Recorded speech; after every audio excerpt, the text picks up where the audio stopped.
when she succumbed, before she succumbed, the previous day, when I saw what she was, because she could get conversions, she could get, she couldn't, that time even I called the priest to come and see her because I knew my sister is not well. So I went, that evening I stayed with her. And when I was leaving the hospital, because I remember she was at the end. Her bed was near the window, and it was getting late, and I had the keys to my house. So I was trying to get out to take the keys to my house, to my husband. When I was getting out, I could look back at her and I could see the horizon. You know, when you see the sun setting, you could see the horizon, and then I could go back to check what is that horizon. But then I could go and see she's still there. I went there for 3 times. I went there for 3 times, coming out and getting in for 3 good times. And then I just left because I couldn't understand the sign. So that the following morning, that night I didn't sleep at all. And my husband was angry with me because I had stayed out for long without bringing the keys. So that night was longest for me, but I remembered a friend of mine who had said she was HIV positive and she had a project. So I said, that morning I said, I have to go and see and tell, I ask her or tell her how I saw my sister behaving.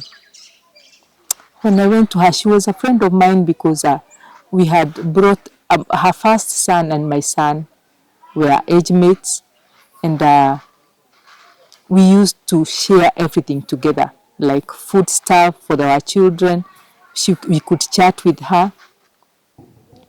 So I went to her office. She had already started an organization of women with HIV. And I went to her office, and I told her, I explained to her what I saw last night with my sister. She told me, she kind of, first of all,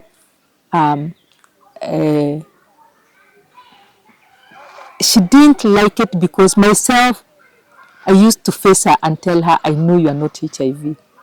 So she came and told me, you yourself, you are the one who denies I'm not HIV, and your sister is suffering from HIV. You could have come earlier and tell me about her. But since you have a lot of denial, even you don't want to accept about your own friend, that is why you didn't come to tell me about your sister. I want you to do, it is just too late. I wish you came earlier. But she told me, it is mostly, the signs you have given me, it is most likely you might not get her. But I said, she even doesn't know. So that time she gave me a rift, and when I got to Kenyatta, I was told my sister died as I left the hospital. It was very hard for me. I couldn't believe it. We were so close. My sister was my confidence. I remember we used also to use like, that is when we had the ridiculous and those things which were making people to laugh until you feel you are passing on. And she was that sister. We could share, we could talk the whole day, we could talk the whole night. So I missed her. I really missed her so much. So after my sister's burial, I remembered what Asunta told me. That lady told me. I remember what she told me. She told me, I wish you came earlier. I could have helped. And remember that time, it was when the government had said HIV it is a disaster. So I knew now this thing is real, and this real thing is going to sweep us, all of us. So I said, I'm going to check on this lady. I'm going to ask her why herself. She was diorganized long time ago and she didn't die. And my sister was just diorganized another day and now she is dead. What really happens? What has she been doing so that she doesn't have to die? Why did my sister die that soon? So I went to her office, and when she told me, first of all, she was not shocked the time I told her my sister had died, and she told me I knew. So I asked her, what did you, why, how did you know? How did you know my sister is dead? Because I tried to call you, you didn't pick my phone. So I knew. I came, and the way you told me your sister was, I knew she was not okay. So I told her we buried her a week ago, but I have come here. You show me how to take care of myself and maybe a close relative.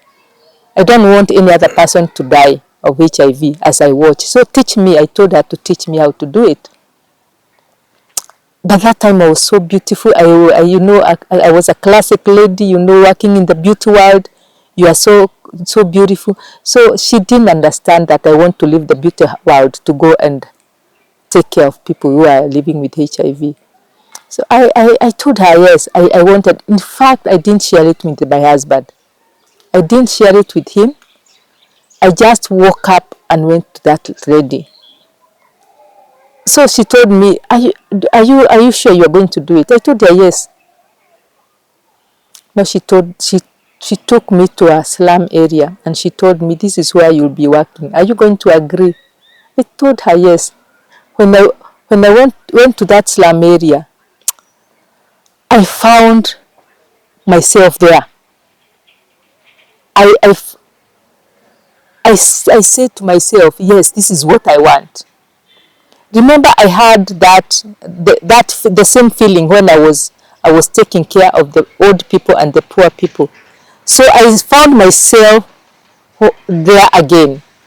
And I really appreciated myself, and I said, God, I'm going to do it. But it was not easy. That time, people used to die so much. I remember people died thinking that you're going to help.